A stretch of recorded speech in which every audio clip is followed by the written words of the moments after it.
नमस्कार, आप देख रहे हैं आज तक। आपके साथ मैं हूं सईद अंसारी। आज दस्तक चीन की साजिश, धोखे और कायरता पर, जिसको शनिवार की रात हमारी सेना ने करारा जवाब दिया है। शनिवार की रात जब पेंगोंग इलाके में करीब 200 चीनी सैनिकों ने घुसपैठ की कोशिश की तो उनको उत्तराखंड से भेजी गई हमारी बटालियन ने मार भगाया। वास्तव में हमारे जांबाजों ने चीन को यह खुली चुनौती भेजी है कि अगर वो नहीं सुधरे तो पहले जैसा जवाब मिला है उससे भी करारा जवाब चीन को आगे मिलेगा। शनिवार की रात को कभी भूलेगा नहीं ड्रैगन, जब चीनी सैनिकों पर हुआ हिंदुस्तान का दे दनादन। तुम दबाकर भागे चीन के 200 सैनिक। जब घुसपैठ की कोशिश चीन को बहुत महंगी पड़ गई, नाकाम हुई चीन की गलवान पार्ट 2 वाली साजिश।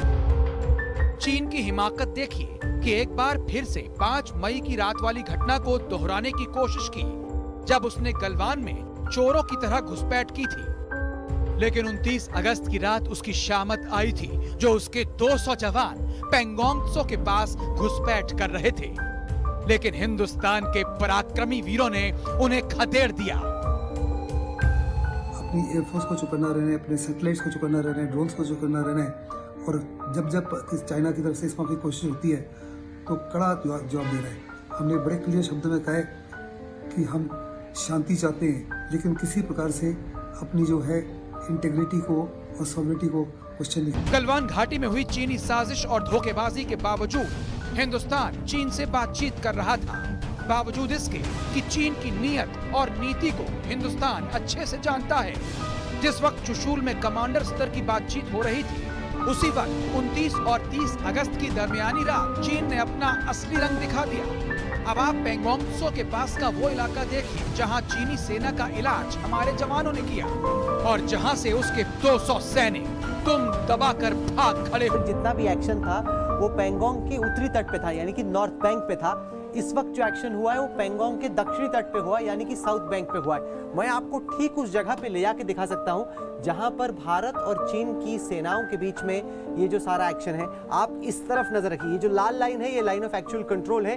ये है पेंगोंग झील। 1/3 झील भारत में पड़ती है, 2/3 जो झील है वो चीन में पड़ती है। और चीन ने पहले यहाँ पे line of actual control cross की थी और भारत की जो जमीन है उसमें एंटर करने की उन्होंने कोशिश की थी। ये तो 29-30 की रात को चाइना ने इस इलाके को क्रॉस करके भारत की तरफ घुसने की कोशिश की, जो कि सेना की प्रेस रिलीज में लिखा है कि चाइना ने स्टेटस को ऑल्टर करने की कोशिश की। यहाँ पे आप देखिए ये भारत की सड़क है, यहाँ पे भारत ने अपने बिल्डअप किए हुए, ये भारत की सड़क है। हमारे सैनिकों ने रात में देखा कि चीन एंटर करने की कोशिश कर रहा है। उसके बाद अब एग्जैक्ट जगह तो हम लोगों को इस वक्त नहीं मालूम, लेकिन जो कुल मिला के अंदाजा है वो ये है कि इस जनरल एरिया में ये झड़प हुई है। भारत और चीन की सेनाओं के बीच में हमने आइडेंटिफाई कर लिया है उस जगह को जहां पर भारत और चीन की सेनाओं के बीच में ये जंग हुआ। चूंकि इंडियन आर्मी वहां पे मुस्तैद थी और काफी अलर्ट पे थी, तो हमने स्पॉट किया कि चाइनीज आर्मी अंदर आने की कोशिश कर रही है और उसके बाद इंडियन आर्मी वहां पे मोबिलाइज हुई। ये 14 कोर का इलाका पड़ता है, पूरा लद्दाख का जो सेक्टर है वो 14 कोर का आर्मी का इलाका पड़ता है, और वहां पे फिर हमने उनको पुशबैक किया। अब हम आपको समझाते हैं कि कैसे चीनी सैनिकों ने शनिवार की रात को घुसपैठ की कोशिश की। 29 अगस्त की रात 11 बजे की घटना है। पेंगोंग त्सो इलाके में चीनी सैनिकों ने घुसपैठ की कोशिश की। करीब 200 चीनी सैनिकों ने घुसपैठ की कोशिश की। चीनी सैनिक एसयूवी में सवार होकर आए थे, लेकिन हमारे जांबाज मुस्तैद थे, जिसके कारण झड़प हुई और आखिरकार चीनी सैनिकों को तुम दबाकर भागना पड़ा। हिंदुस्तान ने चीन के साथ बातचीत तो जारी रखी, लेकिन अपनी सैन्य तैयारियों में कोई कमी नहीं छोड़ी थी। चीन बस यही मात खा गया। उसने हर बार की तरह यही सोचा था कि हिंदुस्तान उसकी बातचीत के झांसे में आ जाएगा, लेकिन हिंदुस्तान की सरहदों की हिफाजत करने वाले जांबाज जी जान से जुटे थे। उन्हें पक्का अंदाजा है कि लातों के भूत बातों से कहां मानते हैं। उसकी कथनी और करनी में अंतर है। चीन दबाव डाल रहा है और अगर हम दबाव के नीचे दब गए तो मुश्किल होगी। अभी हमने ईंट का जवाब पत्थर से देना है, आंख में आंख डाल कर बात करनी है। अगर वो कहीं पर भी इंट्रूजन करने की कोशिश करता है, ट्रांसग्रेशन करता है, तो उसको जवाब तुरंत देना चाहिए। ड्रैगन की रग रग से वाकिफ भारत ने अब तक LAC से अपनी सेना की तैनाती में कमी नहीं की है।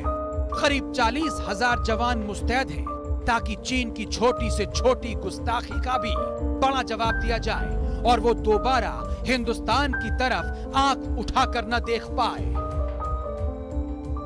जहाँ तो हमें बातचीत का लेवल बढ़ाना पड़ेगा, जहाँ हमें उसको मिलिट्री की टर्म्स में मुंह तोड़ जवाब देना पड़ेगा, क्योंकि चाइना एडमेंट है लाइन ऑफ एक्चुअल कंट्रोल को चेंज करने के लिए। वो उसकी जो परसेप्शन अपने हिसाब से देखता है, वो उसको फिंगर 4 तक लाना चाहता है।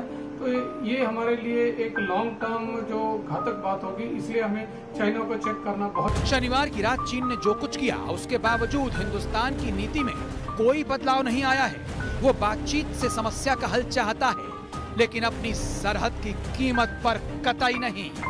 कुछ समय पहले ही chief of defence staff general Bipin Rawat ने कहा था, पूर्वी लद्दाख में चीनी पीपल्स लिबरेशन आर्मी के अतिक्रमण से निपटने के लिए भारत के पास एक सैन्य विकल्प मौजूद है, लेकिन इसका इस्तेमाल तभी किया जाएगा जब दोनों देशों की सेनाओं के बीच बातचीत विफल हो जाए। भारत का जोश तो हमेशा से हाई है, लेकिन इस बार 29 अगस्त की रात चीनी सैनिकों को जो मजा चखाया गया, उससे चीन को पता चल गया कि वक्त बदल चुका है और अगर वो नहीं बदला तो उसकी जमीन खिसक जाएगी। मंजीत नेगी, दिल्ली, आज तक।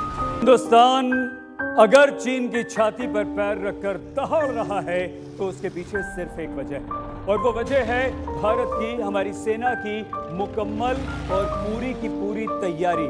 जी हाँ, हमारी तैयारी, और इसीलिए हम दहाड़ रहे हैं। तो हमने करारा जवाब दिया है चीन को, आगे भी इसी तरह का करारा जवाब मिलेगा जो एक बार हम दे चुके हैं शनिवार की रात। 58 साल पुराना वो युद्ध आज भी हर हिंदुस्तानी के सीने में किसी ज्वालामुखी की तरह दहकता है। वक्त हर घाव को भर देता है, लेकिन चीनी धोखे के उस घाव को नहीं जो 1962 में हिंदुस्तान के विश्वास और आत्मसम्मान पर लगा था।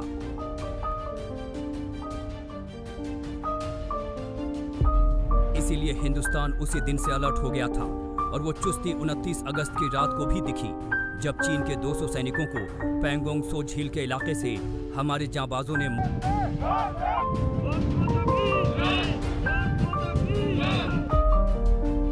लेकिन हिंदुस्तान की तैयारी इससे कहीं आगे की है।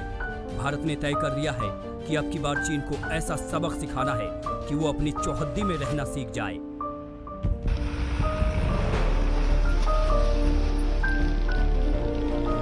तो ये जो अग्रेसिवनेस जो चाइना दिखा रहा है, ये मुझे लगता है एक प्लान है इनकी, और ये प्लान सिर्फ जो बॉर्डर ट्रूप्स है उनके नहीं है, ये उनके PLA आर्मी और जो CCP है, जो पोलिट ब्यूरो है, ये उनकी तरफ से है। और ये जानबूझ के चीन इस प्रकार की हरकतें करता जा रहा है, लेकिन चीन के लीडरशिप को मुझे लगता है कि ये मालूम होना चाहिए कि इस प्रकार की हरकत अभी ज़्यादा देर बर्दाश्त नहीं होगी और इसका जवाब उनको ज़रूर मिलेगा। श्रीनगर और लेह के बीच के राजमार्ग को आम लोगों के लिए बंद कर दिया गया है ताकि इसका इस्तेमाल सैनिकों और उनके वाहनों के लिए हो सके।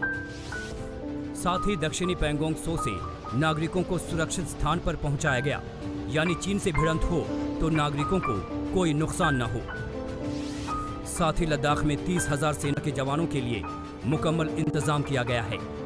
गलवान घाटी पेट्रोलिंग पॉइंट 15, पैंगोंग सो और फिंगर एरिया में भारतीय सेना ने तैनाती बढ़ा दी है। चीन से मुकाबले के लिए एक पूरी ब्रिगेड की तैनाती की गई है। रक्षा मामलों के जानकार और जिस 14वीं कोर के इलाके में पड़ने वाले पैंगोंग के इलाके में चीन ने गुस्ताखी की, उसकी कमान संभाल चुके मेजर जनरल AK सिवाच का साफ साफ कहना है कि हिंदुस्तान के तेवर से चीन डरा हुआ है। कि वो डेप्सैक का जो इलाका है वो उसके लिए बहुत महत्वपूर्ण इलाका बन गया है। वाई जंक्शन के अंदर जितना भी वो आने की कोशिश कर रहा है डोमिनेट करने की, दरबुक चौक दौलत बेग ओल्डी रोड को, उसकी वजह यह है कि जब से आपका दौलत बेग ओल्डी में एयरफील्ड बन गया है, ये सब सेक्टर नॉर्थ जिसको कहते हैं, वो एक इंपॉर्टेंस हो गई है उसकी, और उसके अंदर हमने बहुत बड़ी स्ट्रेंथ बढ़ा ली है ब्रिगेड के करीब, और उसके बाद T-90 बाकी मिसाइलें और गन्स लगा के। तो चीन को कहीं ना कहीं डर है कि कहीं भारत वहां पर कोई मिस एडवेंचर तो नहीं कर रहा। अब आप भारत की उस तैयारी को देख लीजिए जिससे चीन तिल मिलाया हुआ है। दरअसल दौलत बेग ओल्डी को गेटवे टू अक्साई चीन कहते हैं। भारत दौलत बेग ओल्डी से अक्साई चीन भी जा सकता है, और शिनजियांग जाने वाले G219 हाईवे पर भी नजर रख सकता है। सीपैक यानी चीन पाकिस्तान आर्थिक कॉरिडोर भी उसकी जद में है। वहीं भारत काराकोरम पास को भी तो हिंदुस्तान की इस तैयारी से चीन घबराया हुआ है और भारत सरकार ने तय कर रखा है कि अक्साई चीन भी हमारा है। ये बात रिकॉर्ड पर रखना चाहता हूँ कि जब मैं सदन में जब जम्मू एंड कश्मीर राज्य बोला हूँ, तब पाक ऑक्यूपाइड कश्मीर और अक्साई चीन दोनों इसका हिस्सा है। ये बात को चीन के डर को इस बात से समझिए कि वो भारत को लद्दाख में उलझाने की कोशिश करता है, लेकिन खुद उलझा हुआ है।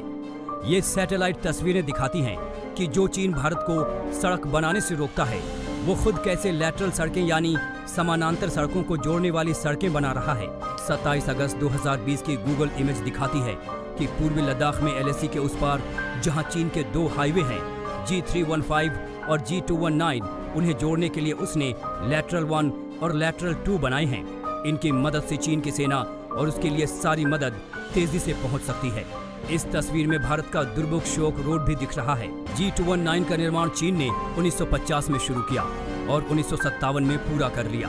पूर्वी लद्दाख में बनी ये सड़क भारत चीन के बीच तनाव की वजह बनी और आखिर में 1962 में युद्ध हुआ। चीन चाहे जितना जोर लगा ले, लेकिन जिस तरह प्रधानमंत्री नरेंद्र मोदी ने लद्दाख में जाकर और फिर लाल किले के प्राचीर से हिंदुस्तान की सरहदों की हिफाजत के लिए हुंकार लगाई, उससे साफ है कि अब चीन की खैर नहीं। LOC से लेकर LAC तक देश की संप्रभुता पर जिस किसी ने आंख उठाई, देश की सेना ने, हमारे वीर जवानों ने उसका उसी की भाषा में जवाब दिया। चीन भी इस बात को जानता है कि उसकी बंदर घुड़की अब चलने वाली नहीं है। मंजीत नेगी, दिल्ली आज तक। अगर चीन की साजिश और खतरनाक चाल का जवाब देने के लिए LAC पर हमारे जाबाज तैनात हैं, तो उसी चीन के फौजी गुरूर को चकनाचूर करने के लिए आसमानी ताकत भी दहाड़ रही है। हिंदुस्तान के त्रिदेव LAC पर तैनात हैं, जो हवा से जमीन पर भी मारते हैं और आसमान में भी मारते हैं। हम पूरी तरह से तैयार हैं। मृत्यु की पदचाप है शत्रु के लिए जिनकी चाप, गर्जना है दुश्मन के लिए साक्षात काल। इनकी क्षमता है अकूत, इनका निशाना अभेद है। ये शक्ति का आह्वान है, ये सदैव विजय का वरदान है। भारत के ये त्रिदेव यानी राफेल, अपाचे और चिनूक चीन की निश्चित हार की तस्वीर है। अपाचे AH-64E दुनिया का सबसे आधुनिक अटैक हेलीकॉप्टर, युद्ध भूमि के बदलते स्वरूप और युद्ध की बदलती जरूरतों के अनुसार हाइब्रिड वॉर आज की हकीकत है। AH-64E अपाचे का अत्याधुनिक और अपग्रेडेड वर्जन है। आज के समय में ये तकनीकी तौर पर दुनिया में सबसे उन्नत और घातक अटैक हेलीकॉप्टर है। अगर हम पूरी दुनिया में, क्योंकि और भी कई देश हैं जो अपाचे इस समय यूज कर रहे हैं, क्या ये उनसे एडवांस्ड है, उनसे पीछे? ये दुनिया में जितने भी अपाचे के वर्जन हैं, उनमें ये सबसे एडवांस वर्जन है। इसको एको वर्जन 6 बोला जाता है। अपाचे एको वर्जन 6 बोला जाता है। ये सबसे एडवांस्ड वर्जन है, जिसमें भारतीय वायुसेना की आवश्यकताओं के हिसाब से बदलाव किए गए। तो इन बदलावों को हम ही ने प्रपोज किया था और उसके बाद जाके फाइनली ये जहाज हमारे पास आया है। आप हवा में उड़ान भरते हुए छोटे से तोपखाने मान सकते हैं। ये जिस तरह के हथियारों से लैस है, वैसे दुनिया में कोई हेलीकॉप्टर नहीं। 30 सेकंड के गन्स लगे हैं, 70 मिलीमीटर के रॉकेट्स लगे हुए हैं, जिसमें एंटी टैंक मिसाइलें लगी हैं, जो कि मुश्किल से 3 फीट के दायरे में भी अटैक अपनी कर सकती है। और ये आसमान में तैरते हुए ही ये जमीन वाले दुश्मनों को, जो उनकी फौज होती है, उसे नेस्तनाबूद कर सकते हैं। अपाचे AH-64E पिछले ही साल भारतीय वायुसेना में शामिल किया गया। जिस तरह इसी साल राफेल फाइटर विमान ने एयरफोर्स के परों को और धार दिया। आज की दुनिया में किसी हथियार से जैसी अपेक्षा होती है, राफेल उनमें ऑलराउंडर है, एयर डोमिनेंस का बादशाह है, पलक झपकते एक्शन में माहिर है, रक्षा भी करता है, दुश्मन को खुद की रक्षा करने का मौका भी नहीं देता है। हवा से जमीन पर राफेल का निशाना सटीक होता है और कभी नहीं चूकता। राफेल में न्यूक्लियर डेटरेंस यानी परमाणु निरोध की भी काबिलियत है। ये एक ऐसा एयरक्राफ्ट है जो हर तरह के मिशन के लिए सही है। ये ऑलराउंडर है, फोर्स मल्टीप्लायर है, यानी सैन्य शक्ति को कई गुना बढ़ा देता है। भारत का हेवी लिफ्ट चिनूक हेलीकॉप्टर ये सुदूर जटिल इलाकों में बेहद कारगर है, खासकर उन सरहदी इलाकों में जहां अभी सड़कों का निर्माण पूरा नहीं हुआ है। इन इलाकों में सैनिकों को ले जाना हो या फिर साजो सामान, तैनाती में लगने वाले समय को बेहद कम कर देते हैं ये चिनूक। हम क्विकली जहाँ पे लैंड करने की जगह नहीं है, जहाँ पे हम ट्रूप्स अंदर नहीं बिठा सकते, हाँ। या कोई ऐसी जगह है जहाँ पे वी कैन नॉट लैंड और उस कंटेनर या उस लोड को अंदर नहीं ले सकते, तो हम जहाज़ को ऊपर लेके आते हैं। जहाज़ का लोड जो है नीचे हुक होता है और उसको एक जगह से दूसरी जगह ले जा सकते हैं। चिनूक अति उन्नत मल्टी मिशन हेलीकॉप्टर है। ये लगभग 10 से 12 टन वजन के साथ उड़ान भरने में सक्षम है। हालांकि इसकी फ्लेक्सिबिलिटी इसे खास बनाती है, यानी इस वजन को उठाकर चिनूक हेलीकॉप्टर हजारों फीट की ऊंचाई पर उड़ान भर सकते हैं, जो दुनिया के बाकी हेलीकॉप्टर्स के बस की बात ही नहीं। भारतीय सैनिकों का, भारतीय वीरों का मजबूत हौसला और उस हौसले को लोहे का बनाते ये पंख। बहुत कुछ बदल रहा है भारतीय सैन्य बलों के लिए, और सबसे बढ़कर जो बदल रहा है वो ये कि जिन चीजों की हमारे सेनाओं को आवश्यकता है वो चीजें मुहैया कराई जा रही हैं हमारी सेनाओं की शक्ति को। ऐसे औजारों से, ऐसे लोहे के परिंदों से कुछ और मजबूत बनाया जा रहा है। चीन ने साजिश की थी, धोखा दिया था, गलवान में उसे करारा जवाब मिला था।